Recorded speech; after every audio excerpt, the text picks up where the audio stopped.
it goes back to critical thinking. It's like, can we just get people to be honest about what they're doing? And if you want a burger, eat a burger, man. Like, be cool with that.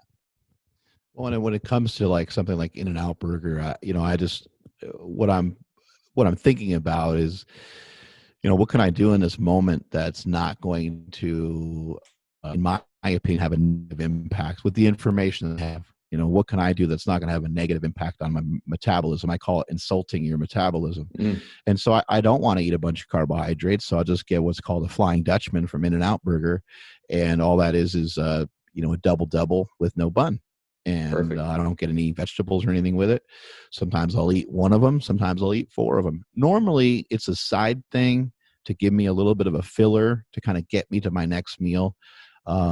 Every once in a while, it's like, I'll get like 4 or 5 of them to like kind of pig out and indulge on them just because it's fun. And I think that sometimes doing stuff like that on your diet, if it will continue to keep you on your diet for a longer period of time, then I think it's useful.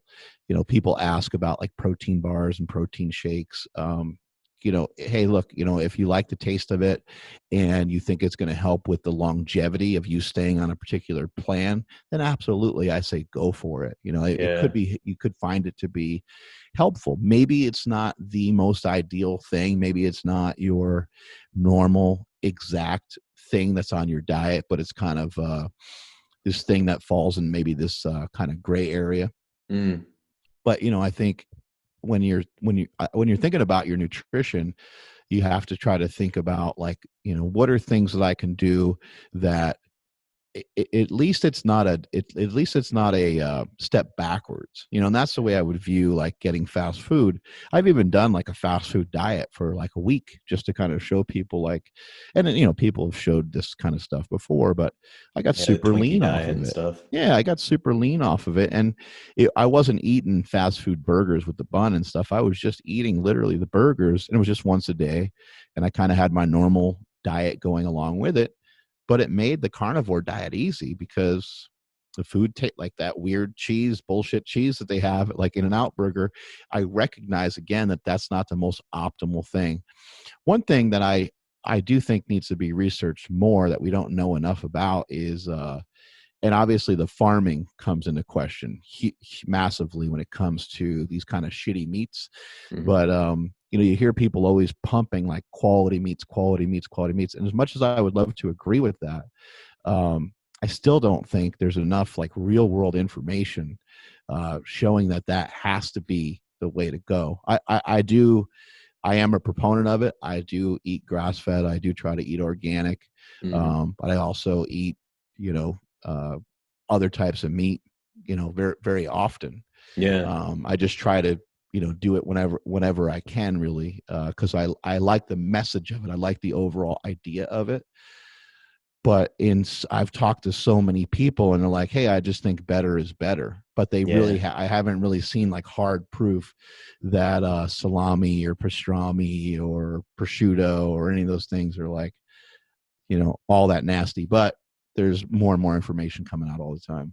Well, what's hard, dude, is when you dig through the research, there is almost no nutritional difference at all between grass-fed and grain-fed. And like, so I have the, because I'm involved with Sacred Cow, I have the preprint of the book. So I've read Sacred Cow. I've seen documentary film and everything. Big shout out to Rob Wolf, by the way. I mean, that guy's work has been monumental. That's where I started my whole entire journey when I was 330, was with the paleo diet. I'm like, this is like me, and I get to like have some like potato and whatever the heck what else was on his plan. And it was fantastic. And I went from 330 to 270 very, very quickly I didn't consider it to be a diet. I considered it to be a lifestyle.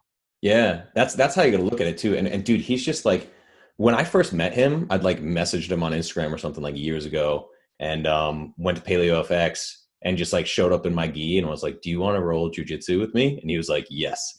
And he's just been like, dude, I mean, he gave me a recommendation for the first ever biochemistry book that he made me into a biochemistry nerd. He's so supportive behind the scenes of like the little guys, like just starting out. And man, like he cares about this so much, like the Sacred Cow Project. And they did a really great job of like going through all the data and being like, hey, it's a little pretentious to be like, you can only eat grass fed or whatever. Like, so me, I get all my meat from local farmers or I hunt it. But that's like you talked about earlier. I'm doing it because I'm voting with my dollars. I don't like factory raised meat and I want to move the economy in that direction if possible. It's just a supply and demand thing. But you're right, man. The nutritional difference is not there in terms of the data that we have right now. The whole of the data basically says there's almost no nutritional difference, which is a great thing because again, if you have people on limited budgets and stuff, it's like they're not going to buy a pound of grass-fed beef for $6.50. They're just not going to do it. If you can make an impact on your health, which sounds counterintuitive that you could like eat salami and like positively impact your health, but Right. we know that you can do that and lose weight, and we know that you can do that without having a negative influence over your insulin. And I'm like unaware of any research that would say that these low quality meats would have a negative impact on your insulin resistance, although anything's possible. And there's some information coming out now about like stearic acid and certain types of fats and how they can play into your overall health and stuff like that. The Yeah. croissant diet, which is gaining a little bit of Dude, ground now. I literally had a cacao butter in my coffee today. I grabbed cacao butter online after listening to Brad Marshall on your show. I was like, this is really interesting.